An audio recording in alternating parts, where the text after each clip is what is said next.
ایک ذرے کے برابر بھی اگر تو شر کرے گا تو وہ تیرے سامنے آئے گا، تیرے سامنے آئے گا ذرے کے برابر. اور فرمایا صرف بادشاہ کی نہیں، وَمَن يَعْمَلْ مِثْقَالَ ذَرَّةٍ خَيْرًا يَرَهُ، اگر تو ذرہ برابر بھی نیکی کرے گا تو اس کا بھی اللہ تجھے اجر عطا فرمائے گا. جو بھی برا کام کرے گا، کوئی بھی برائی کرے گا، وہ 7 پردوں میں چھپ کر ہی کیوں نہ کرے، وہ ساری دنیا سے اپنی آنکھیں بند کر کے کیوں نہ کرے، وہ سمجھے کہ میں بڑا سمارٹ ہوں، بڑا تیز ہوں، میں نے اس طرح گناہ کیا ہے کہ میں نے کوئی نشان نہیں چھوڑا، کوئی اس کے اندر میں نے ایک ذرہ برابر بھی غلطی کا امکان نہیں چھوڑا جس سے پکڑا جاؤں. فرمایا نہیں، ساری دنیا سو جاتی ہے، رب بیدار رہتا ہے. سب کو دھوکہ دیا جا سکتا ہے، رب قریب کو نہیں دیا جا سکتا. سب لوگ تیری چالاکی کی نظر ہو سکتے ہیں، تیری تیز زبانی کی نظر ہو سکتے ہیں، لیکن میں یعمل سوءا یجزا بہ. فرمایا یاد رکھ، اگر تو کوئی برا عمل کرے گا تو تجھے سزا ملے گی. کتنی ملے گی، کہاں ملے گی؟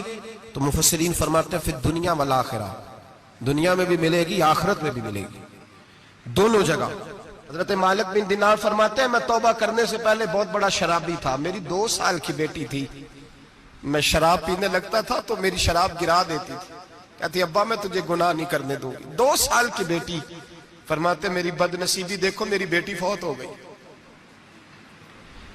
ایک رات میں خواب دیکھتا ہوں کہ دوزخ جنت کے فیصلے ہو رہے ہیں، قیامت قائم ہو گئی ہے.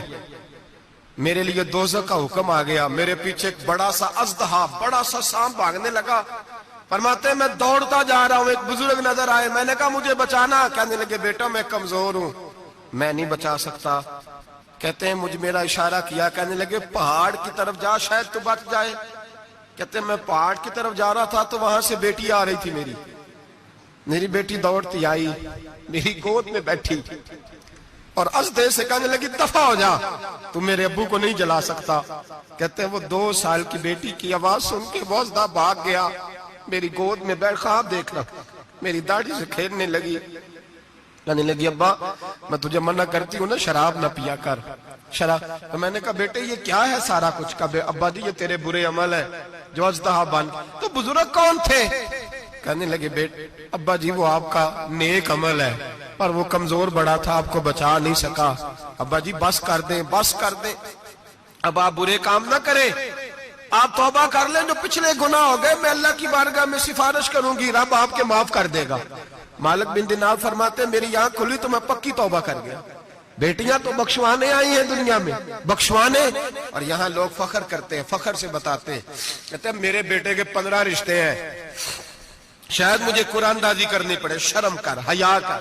لوگیوں کی بیٹیوں کے بارے میں اس طرح کے انداز اختیار کرتا ہے. تو گناہ کرتا ہے پھر اس پر تو پھولتا نہیں سماتا، اس پر تو پھر تجھے حیا نہیں آتی. لوگ ٹیس کرتے ہیں، میں نے دیکھا ہے، بہن کے بھائی کو تکلیف دیتے ہیں، بیٹی کے باپ کو تکلیف دیتے ہیں، اذیت پہنچاتے ہیں. ڈرنا چاہیے رب. گناہ کرتے ہو پھر فخر بھی کرتے ہو، شرم آنی چاہیے. مذاق اڑاتے ہیں لوگ، غریب کا، کالے کا، چھوٹے قد والے مذاق اڑاتے ہیں. میرے حبیب پاک علیہ السلام کے صحابی ہیں حضرت عبداللہ ابن عمر فرماتے ہیں میں حج کے لیے جا رہا تھا. محدث ابن جوزی نے لکھا ہے، فرماتے ہیں رستے میں ایک جگہ میں نے پڑاؤ کرنا چاہا، علاقہ بڑا چٹیل تھا، بڑا سخت تھا. میرا ارادہ بنا کہ میں، اور لوگ مذاق پہ فخر کرتے نہیں، بعد میں آ کے سناتے نہیں میں نے یہ کیا. آج اس گناہ پر فخر نہیں کیا جاتا. حضرت موسیٰ علیہ السلام سے بنی اسرائیل والے کہنے لگے کہ لگتا ہے آپ ہمارے ساتھ مذاق کر رہے ہیں. تو آپ فرمانے لگے اعوذ باللہ ان اکون من الجاہلین، میں پناہ مانگتا ہوں کہ میں جاہلوں میں سے ہو جاؤں. جاہل لوگ مذاق کرتے ہیں. اعوذ باللہ ان اکون من الجاہلین پہلے سپارے میں کہا گیا جاہل ہے جو کسی کا مذاق اڑائے، جو کسی کے رنگ کا، قد کا، برادری کا، غربت کا مذاق اڑائے وہ جاہل ہے. یہ قرآن مجید نے کہا، میں نہیں کہہ رہا. حضرت سیدنا عبداللہ ابن عمر فرما رہے میں جا رہا تھا، رستے میں نے دیکھا کہ چٹیل میدان ہے، حج کے لیے جا رہا تھا، کوئی جگہ نہیں مل رہی تھی. ایک بوڑھی عورت کا مکان نظر آیا، اس کے پاس میں نے پڑاؤ کیا، ٹھہر گیا. بوڑھی نے اپنے بیٹے کو بھیجا، کہنے لگی کوئی نورانی چہرے والے بزرگ ہیں، کوئی پرہیزگار آدمی ہے، ان کو بلا لاؤ. اپنی ڈرائنگ روم میں بیٹھک میں سلا لیتے. کہتے مجھے وہ لے آئے، بیٹھک میں سلایا. آدھی رات کا وقت ہوا تو اچانک ایک آواز چلانے کی، جیسے کسی کو درے مارتا ہے وہ چلاتا شنن ما شنن. مشکیزہ کدھر ہے مشکیزہ؟ کہاں گیا مشکیزہ؟ لاؤ مشکیزہ۔ پھر کوئی مارتا ہے، پھر مشکیزہ آیا مشکیزہ، کدھر گیا مشکیزہ؟ فرماتے ہیں کوئی روتا ہے، مشکیزہ مشکیزہ پکارتا ہے۔ حضرت جناب سیدنا عبداللہ ابن عمر فرماتے ہیں میں اٹھا، ادھر دائیں بائیں دیکھا، باہر نکلا، کوئی بندہ نظر نہیں آتا۔ چیخنے کی آواز، چلانے کی آواز، تڑپنے کی آواز، میرا دل کانپے، اے اللہ کس پہ عذاب ہو رہا ہے؟ فرماتے ہیں دن کا اجالا نکلا، نماز فجر کے بعد میں نے بوڑھی کو بلایا، میں نے کہا اماں سو نہیں پایا ساری رات؟ اماں کہنے لگی تجھے مشکیزے مشکیزے کی آواز آتی ہوگی، تجھے کسی کے مار کھانے کی آواز آتی ہوگی۔ میں نے کہا ہاں کیا ہوا؟ کہنے لگی تمہارے کمرے کے بالکل پیچھے میرے شوہر کی قبر ہے، وہ اپنی قبر سے مشکیزہ مشکیزہ چلاتا ہے، ساری رات اس کو عذاب ہوتا ہے۔ بڑی دعائیں کراتی ہوں، تو بھی دعا کر، اسی لیے بلایا ہے، اللہ اس کی مشکل آسان کر دے، قبر کا عذاب اٹھ جائے۔ تو میں نے کہا اماں اس کی غلطی کیا ہے؟ کہنے لگی ایک پیاسا آدمی دوڑتا ہوا ہمارے گھر آیا، برسوں پرانی بات ہے، پتہ نہیں شیر پیچھے تھا، ڈاکو پیچھے تھے، کیا تھا، دوڑتا ہوا آیا، آ کے کہنے لگا ہائے پیاس ہائے پیاس ہائے پیاس، پانی مل جائے پانی مل جائے، پانی دے دو۔ کہتے ہیں وہ آدمی مرنے کے قریب تھا، میرے شوہر نے مذاق کیا، کہنے لگا مشکیزے سے پی لے۔ وہ جب مشکیزے کے قریب گیا، مشکیزہ کھولا تو وہ خشک تھا۔ کہتے ہیں وہ لڑکھڑا کے گرا، اس کی موت ہو گئی۔ جب سے یہ مرا ہے اس کی قبر سے بھی مشکیزے کی آواز آتی ہے۔ سالوں بیت گئے، عرش کا مالک ناراض ہو گیا ہے کہ تو نے میرے مرتے ہوئے بندے سے بھی مذاق کیا، مرنے والے سے بھی تو مذاق کرتا رہا۔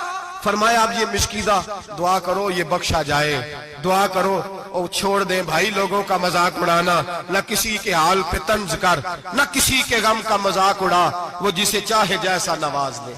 یہ مزاج لطف رسول ہے۔ باپ منتیں کر رہا ہے کہ بارات آئی ہے بیٹی کی تو اللہ کرے روٹی پوری ہو جائے، رشتہ دار مذاق اڑا رہے ہیں، یہ کیا پکایا ہے، یہ کیا لائے ہو، یہ کیا رکھا ہے، انتظام کس طرح کا کیا ہے، بیٹھنے کا سلیقہ نہیں۔ بیٹیاں تو برابر ہوتی ہیں، بیٹیاں تو سب کی برابر ہوتی ہیں، تو جاہلوں جیسے کام کر رہا۔ خدا را ڈرو، جب اتنے اعلانیہ رب کریم کی نافرمانی ہوتی ہے، پھر اللہ کے غضب کو آواز ہوتی ہے، پھر رب کریم جلال میں آتا ہے، پھر بستیاں اجڑتی ہیں۔ اللہ فرماتا ہے وَمَنْ أَعْرَضَ عَنْ ذِكْرِي فَإِنَّ لَهُ مَعِيشَةً ضَنْكًا، اگر تو میرے ذکر سے منہ پھیرے گا میں تیری زندگی تیرے لیے تنگ کر دوں گا، میں تنگ کر دوں گا، سارا کچھ ہونے کے باوجود تو دکھی رہے گا، ہر چیز تیرے پاس ہوگی تو اذیت میں رہے گا۔ فَإِنَّ لَهُ مَعِيشَةً ضَنْكًا، میں تیری زندگی تنگ کر دوں گا۔ وَنَحْشُرُهُ يَوْمَ الْقِيَامَةِ أَعْمَىٰ، قیامت کے دن میں تجھے اندھا کر کے اٹھاؤں گا۔ دنیا میں تیری زندگی تیرے لیے تنگ کر دوں گا، قیامت میں تجھے اندھا کر کے اٹھاؤں گا۔ میرے بھائی گناہ پہ فخر نہ کریں، غلطی ہو جائے تو مان جائیں۔ میرے نبی پاک نے فرمایا میرا رب تو پابندی نہیں لگاتا، بنی اسرائیل پر پابندی تھی، خاص جگہ پہ آئیں گے تو معافی ملے گی، جب تو بھول جائے تو دل میں شرمندگی محسوس کیا کر اور وہیں بیٹھے بیٹھے توبہ کر لیا کر، اللہ وہیں بیٹھے بیٹھے تجھے معاف فرما دے گا، وہیں بیٹھے بیٹھے اللہ تجھے معاف کر دے گا۔ احساس ندامت پیدا کریں۔ ہم لوگ جرم کرتے ہیں، پھر بجائے اس کے کہ ہم اپنی خطا کو مانیں ہم پھر اس پر اصرار کرتے ہیں۔ اور ایک بات آخر میں ضرور ذہن میں رکھیں، جب آدمی گناہ پہ ڈٹ جاتا ہے نا پھر اس کا دل کالا ہو جاتا ہے۔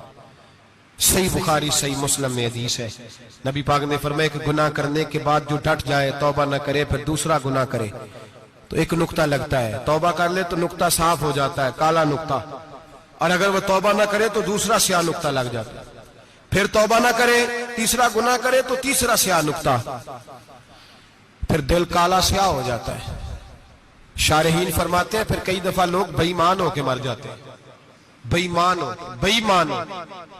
اپنے آپ کو برے خاتمے سے بچائیں، برے خاتمے سے۔ ایمان سلامت ہوگا تو نبی پاک بخشش فرمائیں گے، سفارش فرمائیں گے، ایمان سلامت ہوگا تو اللہ بخشے گا۔